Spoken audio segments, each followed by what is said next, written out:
आपली संस्कृती, आपले संस्कार सदा राहू दे आपल्या सोबत. भारताच्या महान ग्रंथांचे आणि काव्यांचे संपूर्ण संकलन. सबस्क्राईब करा तिलक.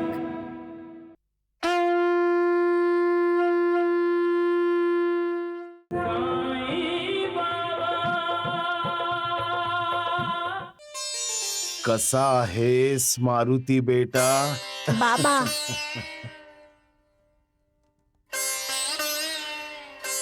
बरं झालं बाबा की तुम्ही मला बरं केलं. नाही बेटा, मी नाही, गणपती बाप्पांनी तुला ठीक केलंय. ते विघ्नहर्ता आहेत, सुखहर्ता आहेत. जेव्हा त्यांची कृपा होते तेव्हा सुखाचा वर्षाव होतो आणि विघ्नांचा नाश होतो. विघ्नहर्ता तर तुम्ही आहात देवा. जेव्हा तुमची कृपा होते तेव्हाच सुखाचा वर्षाव होतो, अमंगलाचा नाश होतो आणि सगळं कुशल मंगल होतं. हो बाबा, तुम्हीच सुख करता आहात. सगळ्यांच्या दुःखाचा विनाश करून त्यांच्यावर कृपा तर तुम्हीच करता ना. बाबा, बाबा, मी तर हेच म्हणेन की देव वर स्वर्गात नाही तर इथे शिर्डीमध्ये आहे.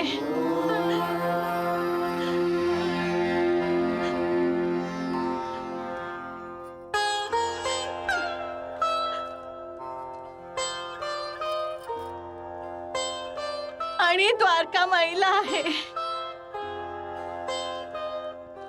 श्री गणेश मंदिराचा जीर्णोद्धार करताना कुठलं विघ्न येऊ नये म्हणूनच तुम्ही मारुतीला सोबत घेऊन मंदिराला प्रदक्षिणा घातली. तुमच्या कृपेनं मारुती बरा झाला.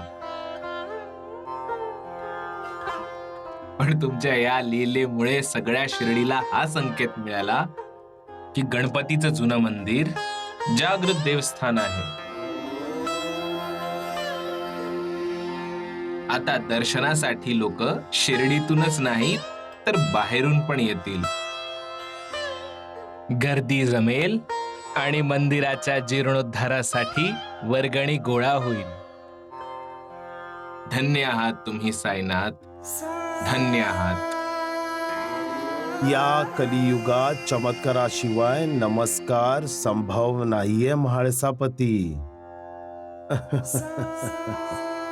जा, सुखात राहा, आपल्या आई वडिलांची काळजी घे, सुखी राहा.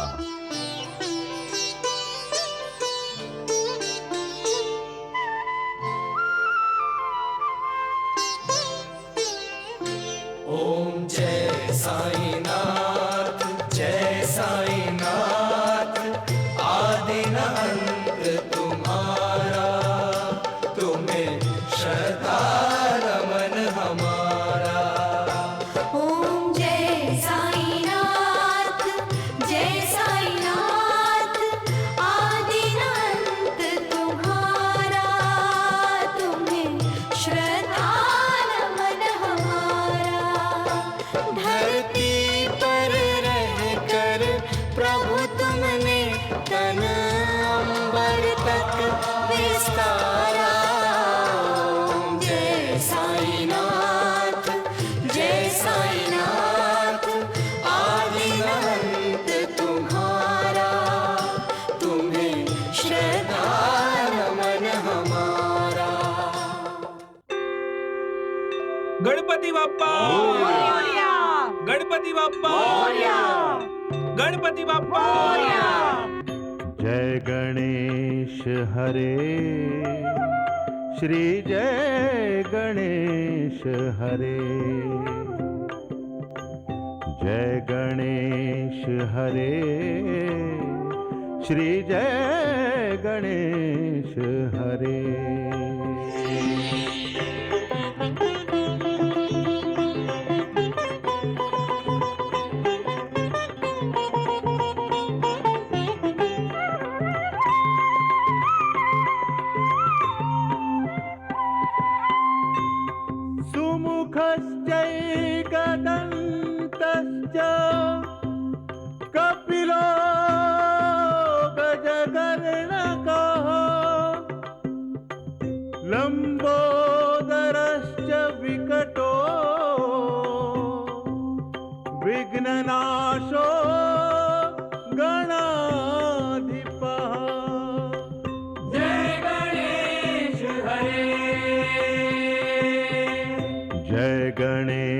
हरे श्री जय गणेश हरे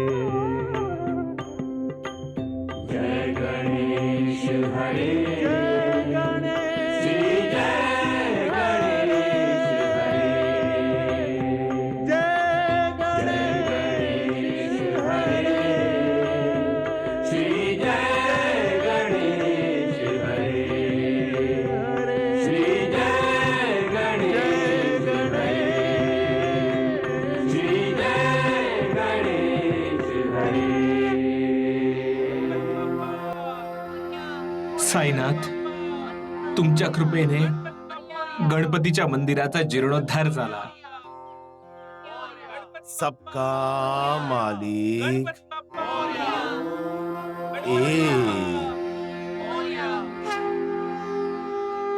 सप्तशृंगी देवीचा विजय असो. सप्तशृंगी देवीचा विजय असो. सप्तशृंगी देवीचा विजय असो. मला क्षमा कर आई. आज माझं लक्ष आरतीमध्ये नव्हतं. जेव्हापासून माझी मुलगी विधवा झालीये, माझं मन तुझ्या पूजेमध्ये एकाग्र होत नाहीये. ती परत घरी आलीये. तिची अवस्था मला बघवत नाहीये. आई, सुकन्याची सगळी दुःख मला दे. तिला दुःख नको देऊस आई. तिला दुःख नको देऊस.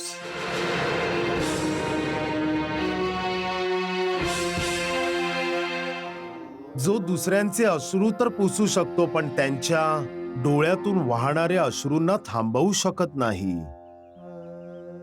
कारण प्रत्येकाचं दुःख, प्रत्येकाची व्यथा वेगवेगळी असते. तरीही आपण आपल्या लोकांना दुःखी बघून स्वतः दुःखी होतो. त्यांचं दुःख पीडा समजून घेऊन त्यांना सुखी बघायचं असतं. भावनांच्या आवेगानं देवाला साकडं घालत असताना बोलत असतो की त्यांचं दुःख मला दे, माझं सुख त्याला दे. पण बाबा, असं होऊ शकतं का? नाही नानावली, नाही. सुख आणि दुःख दोन्हीही भोग आहे, जे माणसाला भोगावेच लागतात. एकाच्या कर्माचे भोग दुसरा कसा भोगू शकेल नानावली? देवाकडे प्रार्थना करून आपण फक्त स्वतःला समाधानी करत असतो, पण कुणाच्याही दुःखाचं ओझं आपण नाही उचलू शकत. प्रत्येकाला त्याच्या नशिबात आलेलं दुःख, पीडा सहन करावीच लागते. तरुण मुलगी विधवा होऊन घरी आली की समजावं आई वडिलांच्या सुखाला आग लागली. उषा, आम्ही येतो. येतो, चल.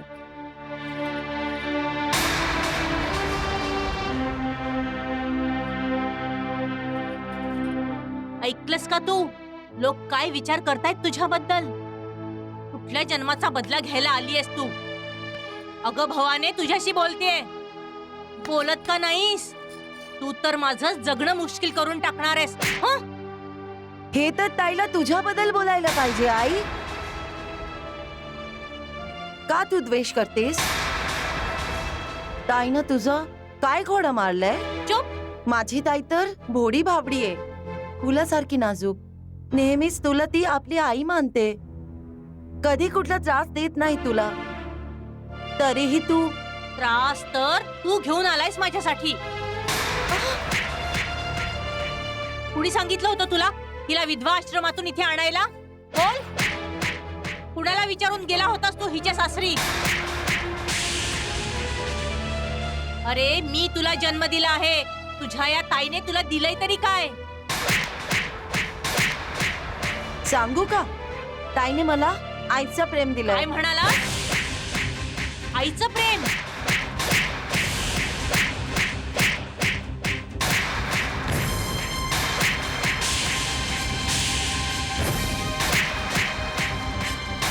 थांब आई, थांब आई, थांब.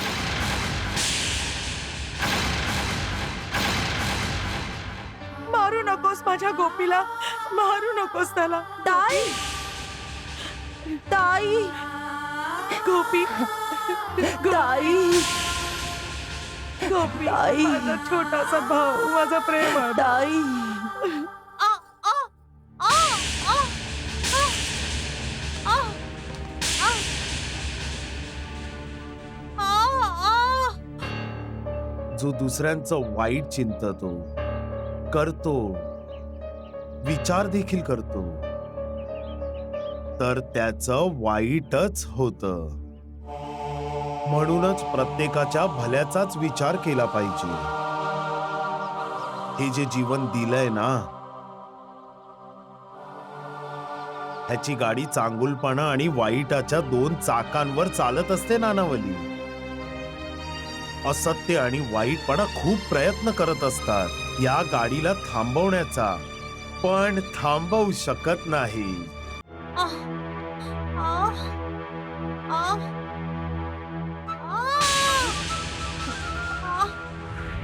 अगं, मी अपंग व्हावं अशी इच्छा आहे का तुझी?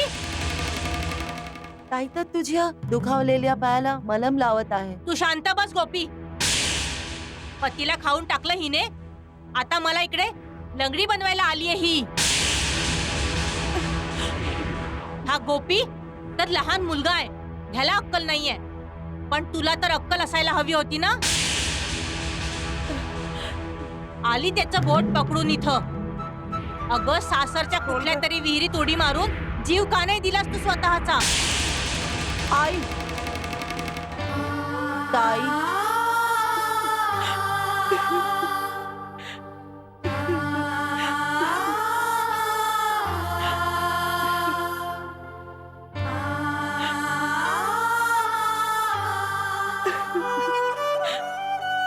सुकन्या बाळा, तू बरी झालीस?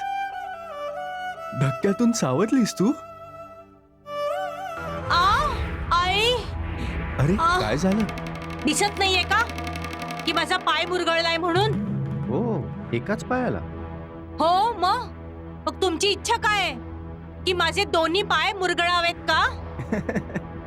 मला चालता येऊ नये, माझे दोन्ही पाय पूर्ण अधू व्हावेत? अरे मी तर हे विचार करत होतो की तुझा पाय कसा काय मुरगळला. कधी कधी तर मला आश्चर्य वाटतं की दुसऱ्याला त्रास देणाऱ्याला त्रास कसा काय होतो. कारण जो दुसऱ्याला दुःख देत असतो त्याचा न्याय स्वतः देव करत असतो.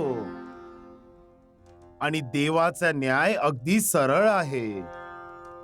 जसं करावं तसं भरावं. आई,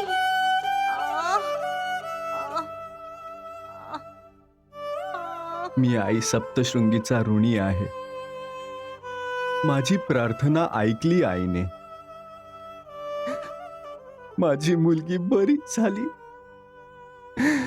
माझी मुलगी बरी झाली. जो देवाला विसरत नाही त्यालाही देव कधीच विसरत नाही. जे देवाची भक्ती करत असतात ते स्वतःला देवाला समर्पित करत असतात. जे कधीही कुठल्याच परिस्थितीत कधी देवाला दोष देत नाही. देव त्यांना शक्ती देत असतो की त्यांनी आपल्या कर्माचे भोग कष्ट न करता भोगावे. कर्माच्या बंधनांना स्वीकार करत असतानाच देवाच्या कृपाशीर्वादाने असे भक्त दुःखातही विचलित होत नाहीत आणि सुखात उत्तेजित.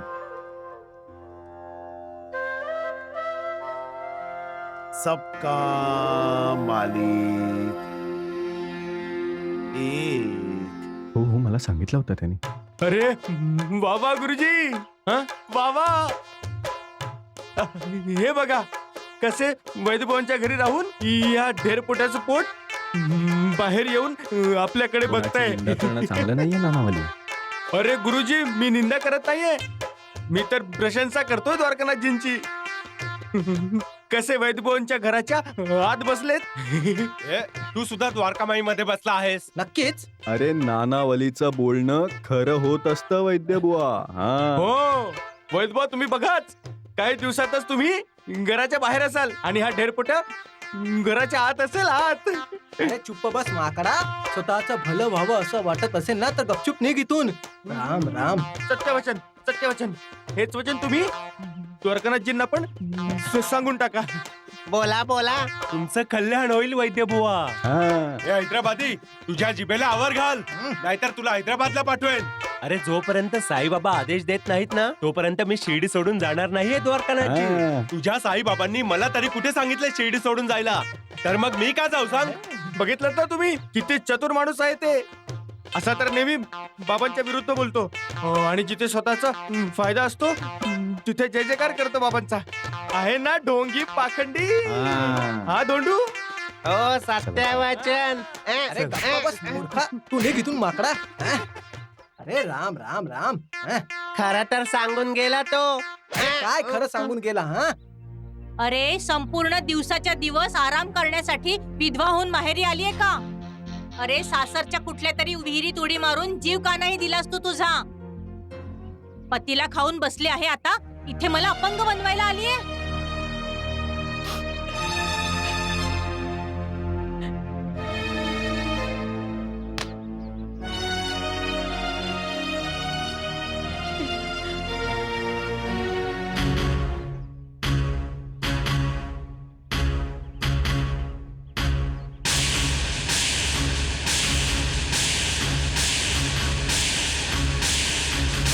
बाबा बाबा, लवकर बाहेर या. गोपी काय झालं? नाही ताई नाही.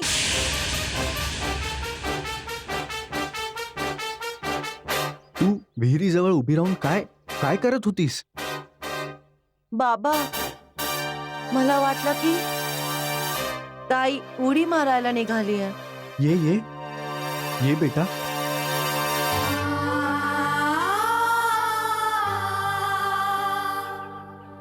सासरच्या विहिरीत उडी मारून जीव नाही देऊ शकले.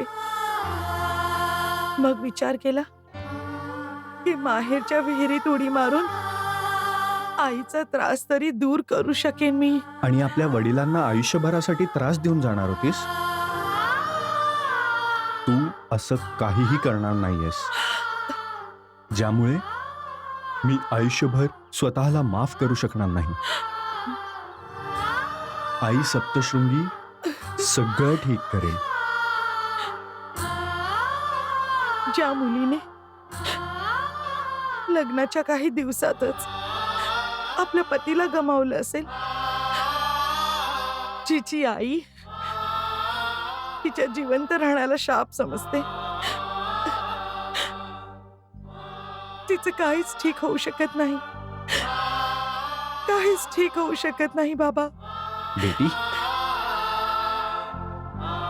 काहीच ठीक होऊ शकत नाही.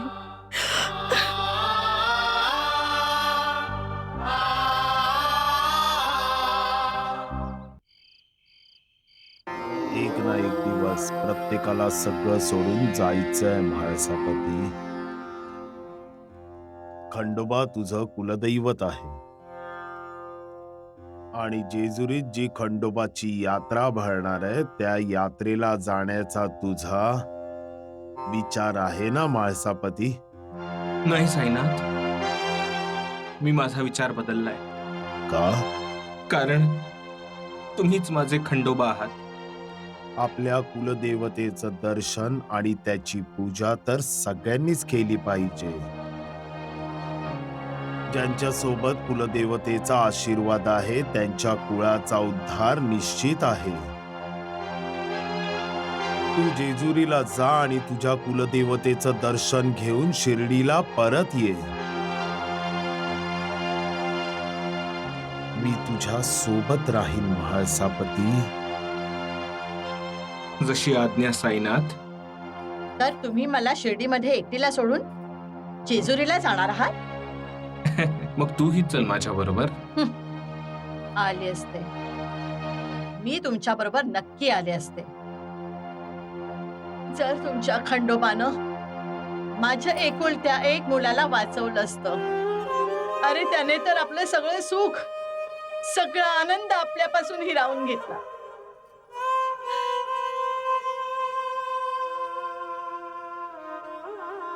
ह्यासाठी तू खंडोबाला का दोष देतेस? तर मग कुणाला दोष देऊ?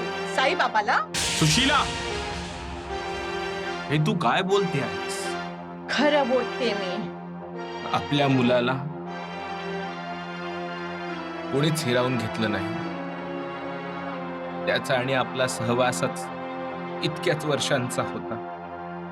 जितकं त्याचं आयुष्य होतं तितकं आयुष्य जगला तो. आणि तू खंडोबा आणि साईबाबांना दोष देतेस. का दोष देऊ नको? साईबाबांच्या कृपा प्रसादाने त्या पारशी रतनची वाडियाला मूळ झालं. अहमदनगरच्या दामूला मुलगा झाला आणि तुम्ही साईबाबाला अंतर्यामी म्हणता ना?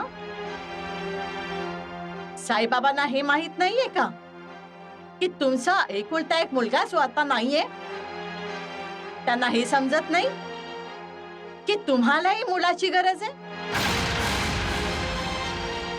अरे काय गुन्हा आहे तुमचा? अरे माझ्या मनाचा आक्रोश त्यांना ऐकायला येत नाही. जा द्वारका माईला जा आणि जाऊन करा साईबाबांची आरती.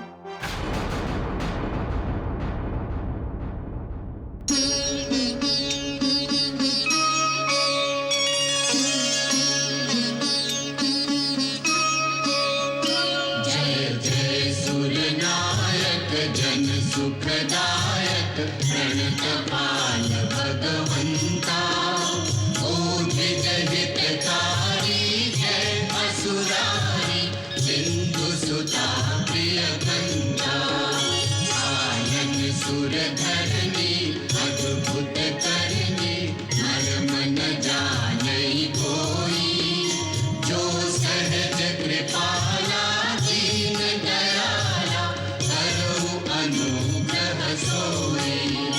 जय जय अविनाशी सब घटवासी, व्यापक परमानंदा, अविगत दोतीतम चरित पुनीतम, माया रहित मुकुंदा. जेहि लागी विरागी अति अनुरागी, विगत मोह मुनि वृंदा, बासर ध्यावहि गुणगण गावहि, जयति सच्चिदानंदा.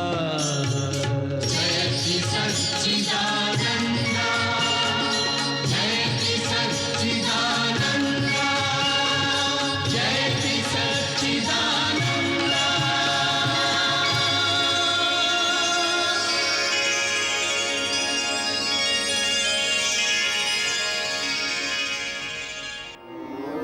आपण देवाचे संतान आहोत आणि देव आपल्याच मुलांमध्ये भेदभाव करत नाही.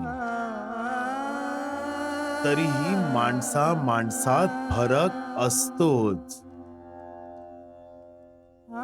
म्हणूनच कुणी श्रीमंत आहे तर कुणी गरीब, कुणी ताकदवर आहे तर कुणी कमजोर, कुणी आस्तिक आहे तर कुणी नास्तिक. हा फरक आपल्या मुलांमध्ये सुद्धा असतो. एकाच पोटी जन्म घेऊन सुद्धा जेव्हा आपली संतान योग्यता अयोग्यतेसाठी, पसंत नापसंतीसाठी आपल्याला जबाबदार मानत नाहीत, तर मग आपल्यातल्या कमी असणाऱ्या गोष्टींसाठी देवाला जबाबदार धरणं किती योग्य आहे?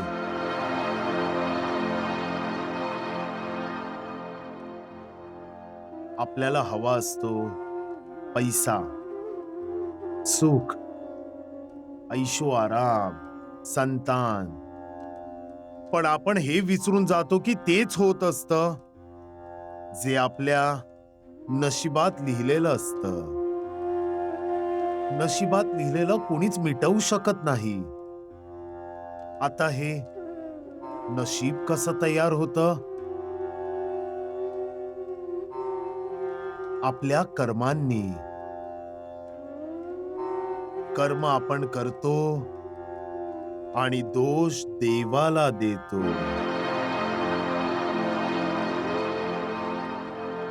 का? आपल्या कर्मांमुळे जे दोष निर्माण झाले आहेत त्यांना दूर करण्याचा प्रयत्न का करत नाही? का देवाला शरण जात नाही? ज्यांचा आशीर्वाद तुमच्या सोबत असायला पाहिजे.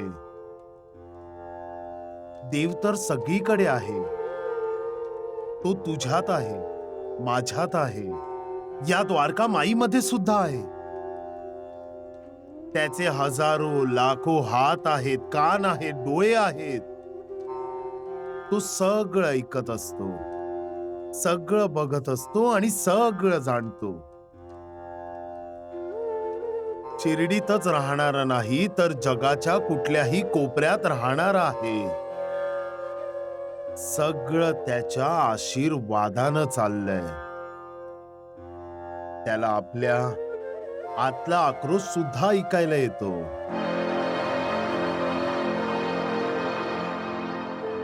देवावर श्रद्धा ठेवा, विश्वास ठेवा त्याच्यावर आणि वाट बघा. मग बघा कसा देव तुमचे अश्रू पुसतो, ते कशी तुम्हाला शाश्वती देतो, शांतता देतो.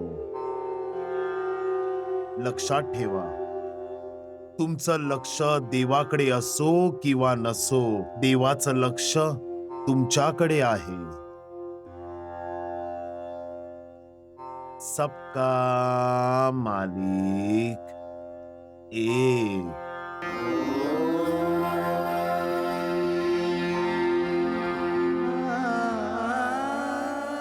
श्यामा, महाळसा पती खंडोबाचं दर्शन घ्यायला जेजुरीला जाणार आहे. तू कधी वणीला जाणार आहेस? देवा, मी सांगितलं ना तुम्हाला की मी कुठेही जाणार नाहीये. माझ्यासाठी शिर्डीच वणी आहे आणि तुम्हीच माझी सप्तशृंगी माता आहात. बस. तू कधीच सुधारणार नाही श्यामा. 72 जन्मांपासून तुझा स्वभावच असा आहे.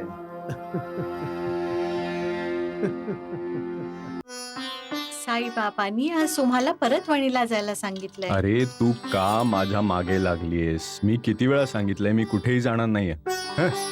जायला तर हवं सुशीला. साईनाथ कधी कधी गूढ बोलतात. त्यांचं बोलणं चटकन लोकांना लक्षात येत नाही, पण ते नेहमीच आपल्या भक्तांच्या हितासाठी बोलतात. जेव्हा बाबा तुम्हाला सारखं सारखं वणीला जायला सांगतायत तर त्यामागे काहीतरी अर्थ असेल ना? साईबाबांच्या बोलण्यामागे अर्थ शोधण्याची काहीच गरज नाही सुशीला. ते फक्त आपल्या भक्तांचं भलं चिंततात. काय भलं होणार आहे माझं वणीला जाऊन?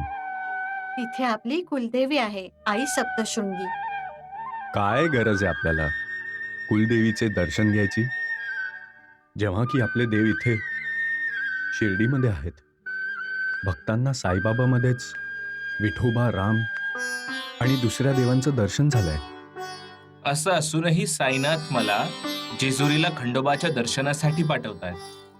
ह्याच्या पाठीमागे काहीतरी अर्थ असेल. नक्कीच माझं काहीतरी भलंच होणार असेल. माझा विश्वास आहे की साईनाथच देव आहे. त्यांनीच हे विश्व व्यापून टाकलं आहे. म्हणूनच त्यांनी आपल्या प्रवचनामध्ये त्या सगळ्या गोष्टी सांगितल्या ज्या तू माझ्याशी बोललीस. माझ्या मनाचा आक्रोश त्यांना ऐकू येत नाही का? त्याला आपल्या मनाचा देखील आक्रोश ऐकू येतो.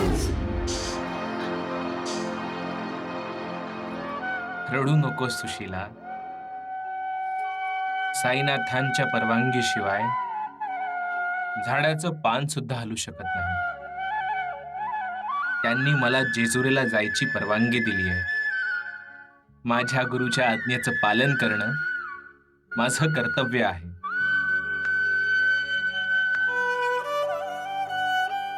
तू माझी पत्नी आहेस आणि मी तुझीही परवानगी मागतोय.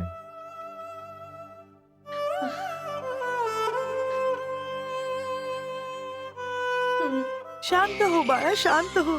शांत हो गोपाळ. का रडतोयस? गप्प हो, झोपून जा. शांत हो बाळा. किती रडशील तू? मलाही रडवणार आहेस का? उर्मिला, का बाळाला रडवते आहेस?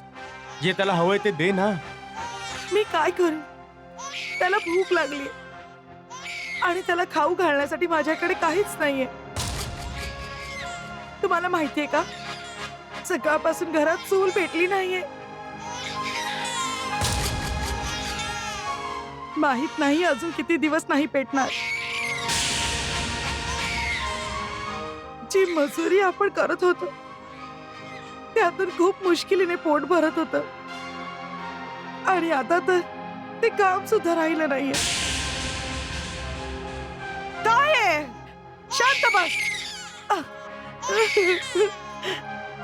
अरे माझ्या बाळा, माझा गोपाळ, रडू नकोस माझ्या बाळा. शांत हो, शांत हो.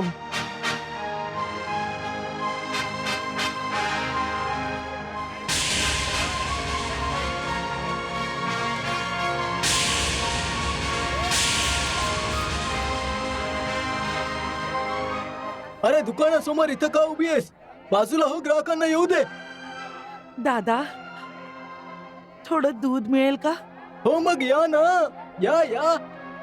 पैसे द्या, दूध मिळेल, मिठाई सुद्धा मिळेल.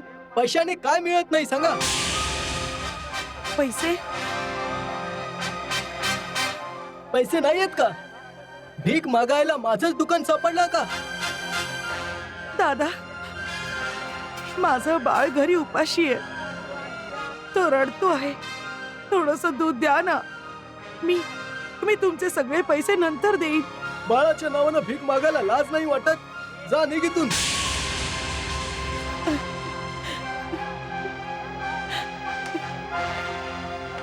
अर्धा शेर दूध द्या.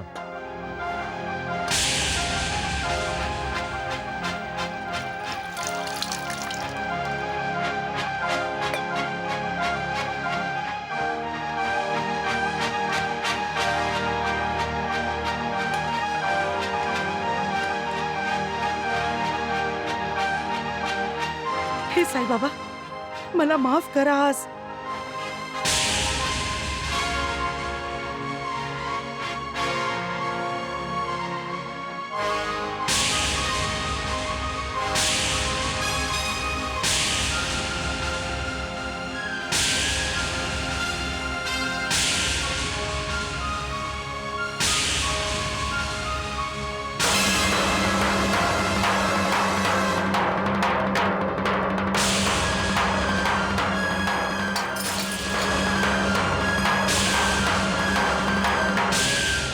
अरे पकडा पकडा तिला, पकडा.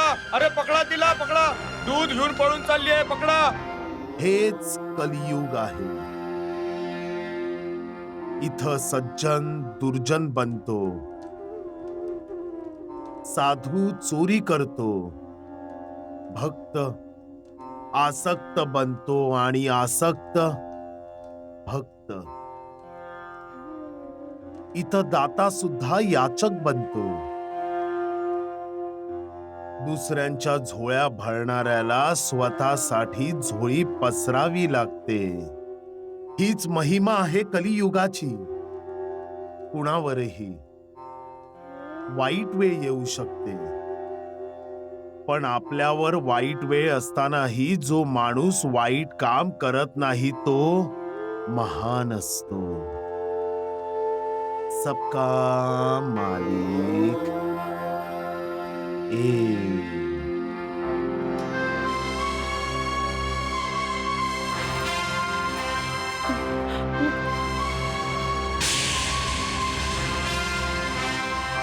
अरे उर्मिला, तू कुठे गेली होतीस? तुम्ही हे दूध कुठून आणलं?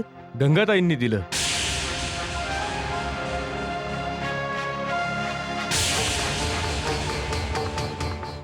पण तू हे दूध, हा डब्बा कुठून आणलायस? ह्या बाईने माझ्या हातून दुधाचा डबा हिसकावून घेतला. हे खरं बोलतायत का? तू चोरी केलीयस का? अरे हो, चोरी केली आहे म्हणून तर बोलत नाहीये. उर्मिला, आपण साईबाबांना सत्याचा साथ देण्याचं वचन दिलंय की आपण सत्याच्या मार्गावर चालू. आणि तू असं चुकीचं काम केलंयस उर्मिला. आपल्या आजूबाजूला इतके चांगले लोक राहतात की तू कुणाकडे काही मागितलं असतं तर तुला मिळालं असतं. हवालदार साहेब, माझ्या बायकोने चोरी केली आहे. हे आहे तुमचं चोरी केलेलं दूध. उर्मिला, मला मान्य आहे की तू आपल्या गोपाळाची भूक भागवण्यासाठी चोरी केली आहेस, पण शेवटी चोरी ती चोरीच, अपराध हा अपराधच असतो. हवालदार साहेब, तुम्हाला हवं तर तुम्ही उर्मिलाला शिक्षा द्या. ताई, तुला आमच्या सोबत ठाण्यात यावं लागेल.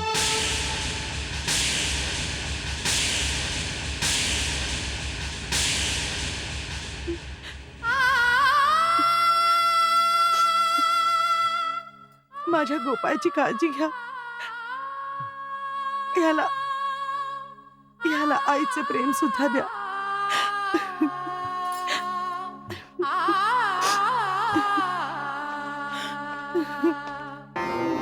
हा तुझा कसला खेळ आहे देवा. एका आईला तू तिच्या बाळापासून दूर घेऊन चाललायस. एका पतीला पत्नीपासून दूर करतोयस.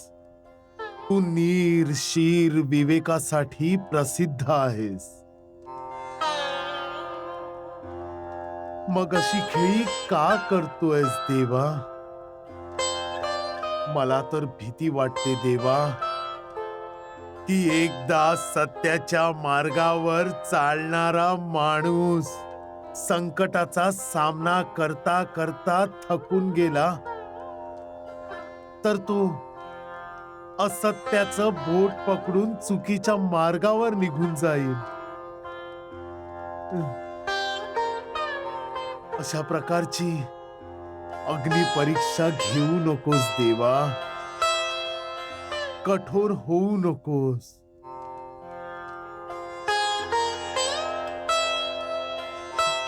दया कर. दया. तू तर दयेचा सागर आहेस. माणसाला समुद्राकडून फक्त एक थेंब हवा असतो. फक्त एक थेंब.